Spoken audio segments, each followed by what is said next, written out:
Welcome to Abbott After School. All students, faculty, and staff must report with your favorite snack, your favorite drink, and having watched the last episode. If you haven't watched the last episode of Abbott Elementary, leave now.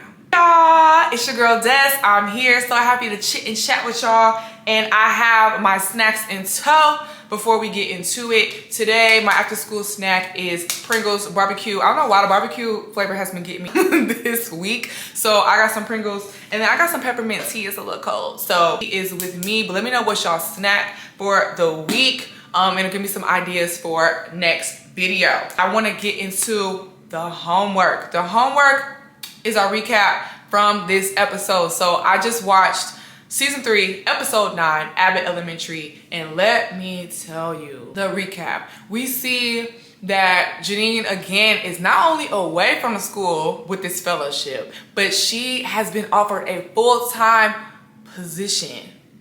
What? Like, I'm like, where are we going, girl? Like, where are you taking me with this school district thing? This school district thing, it's like, whoa, we actually are gonna not only see this through, but like go beyond. And I thought we were gonna get like some turmoil, her thinking about it longer, but no, by the end of the episode, she's like, yeah, I accept it. Ma'am, like what's happening?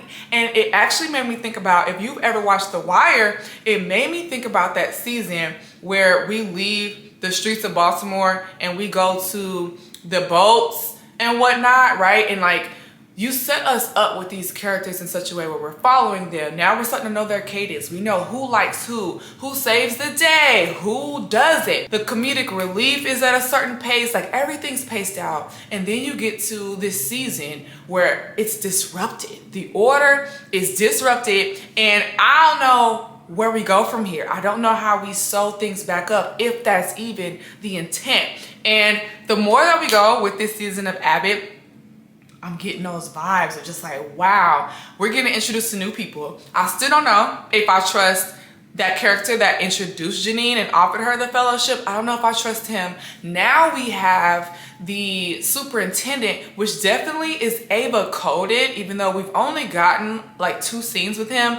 He is not overly zealous about his position. So it definitely has Ava written all over it. But then we still have our Abbott fam that they're growing and expanding in different ways, and none of them have any offers or anything on the table. Gregory is actually getting deeper in his role, right? So I'm just like, where are we freaking going here? I don't know. If y'all did your homework, if you here, hopefully you did your homework because I didn't ruin the episode. But if you did your homework, how are you feeling about the pace, like where we are? Because it's a lot for me. And then Gregory and Janine on that crosswalk, leaving that student's house, I was clutching, like I literally was gasping out loud because I'm rooting for them so hard, as I'm sure we all are. And the air that they leave between those two is just like, it takes your breath away. Like, I'm just like, oh my gosh, y'all, like, get it together, please. And my first thing I thought was like, okay, they can be together now because they're not co-workers, but I guess it's still a little murky because they literally work for the school system. So it's like, I don't know, but they should be able to do it. But I think Janine is like career woman. She's focused on her job, and I get that. But I want her and Gregory, they understand each other. They make a great team. And he had called her to tell her that the student was in class. And I'm like, you could have texted her, like, for sure. And he didn't because he loves her.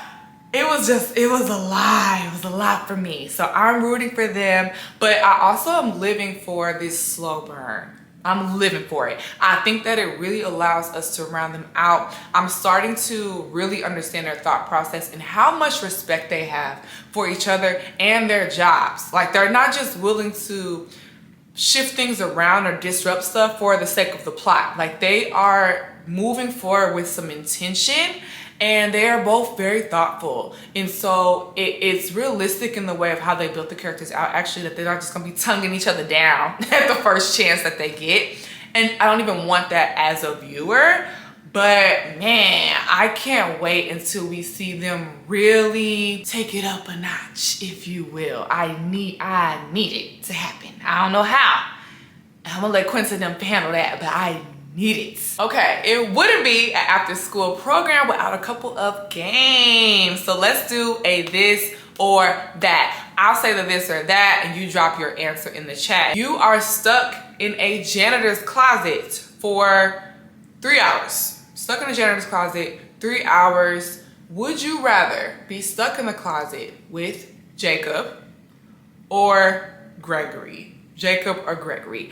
For me, I'm not gonna lie, I think I would choose Jacob. I think that Jacob can be a little annoying. He could have a panic attack. I'm not sure. Either one of these characters actually could freak out. But I think once we settle in the mindset of like, dang, we're stuck in here for a little while, I feel like Jacob would have a game or two that we could play or something. So I don't think he would help us get out.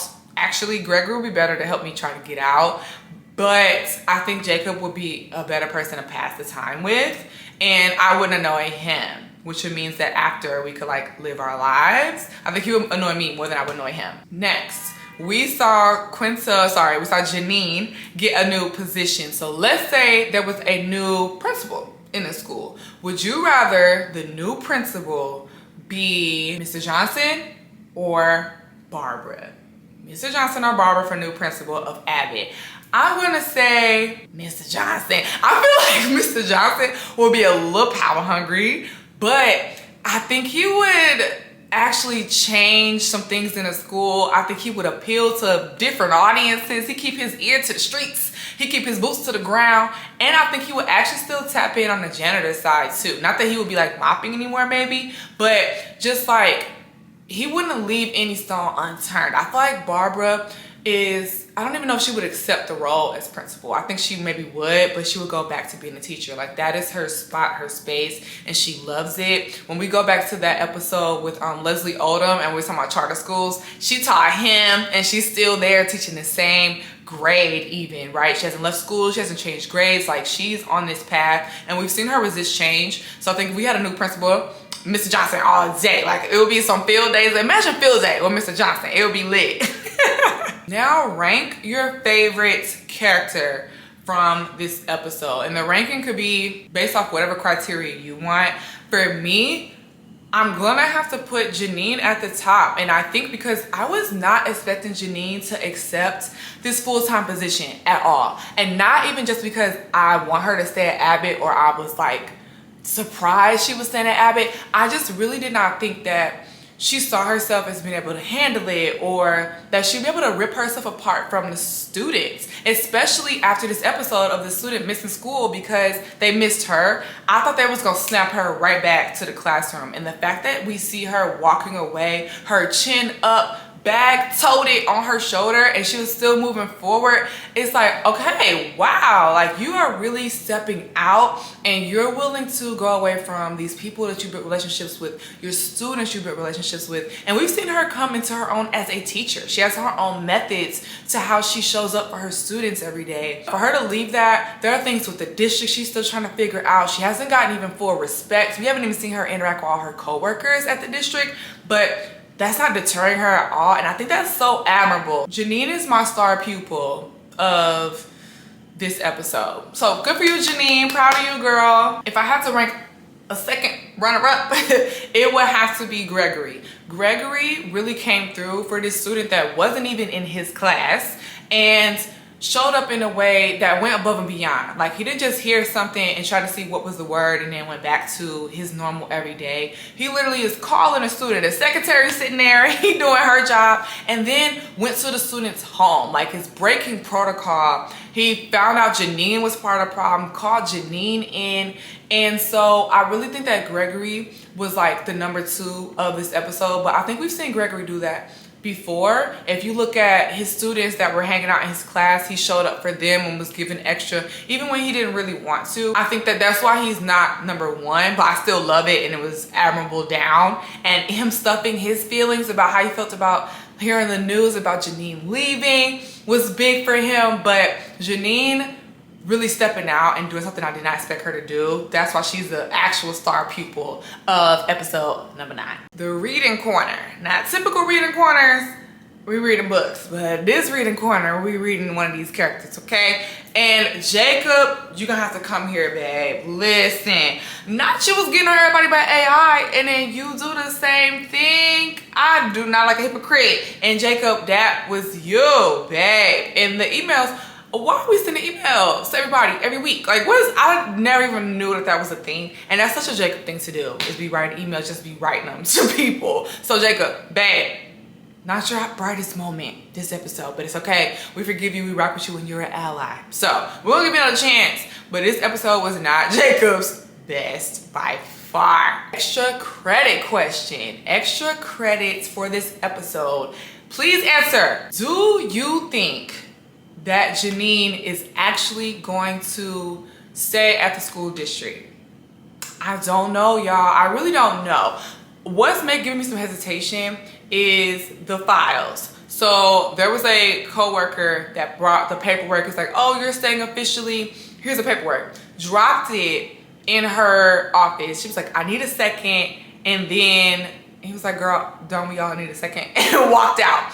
She's not getting any leeway there. I feel like she's having to fight a lot more. It's not a gang together fighting type of moment, where before you saw the teachers rally behind something. You saw Ava rally behind certain things so that way they could move things along. You're not seeing that with people at the school district unless it's like a hands-off, Janine, you got it type of thing. When they went to the superintendent, he approved something just because it was no cost to him, but he didn't really care one way or the other, and he wasn't gonna help one way or the other, right? And so I think that that spirit of not having camaraderie, of not rooting for each other to win, not looking out for each other, we don't even see these sweet moments that we see the teachers have in the teachers lounge. I think that is gonna push her away from this position, not the actual position itself, but the people, which really is why I think a lot of people work in school systems anywhere, right? It's the teachers, it's the students, it is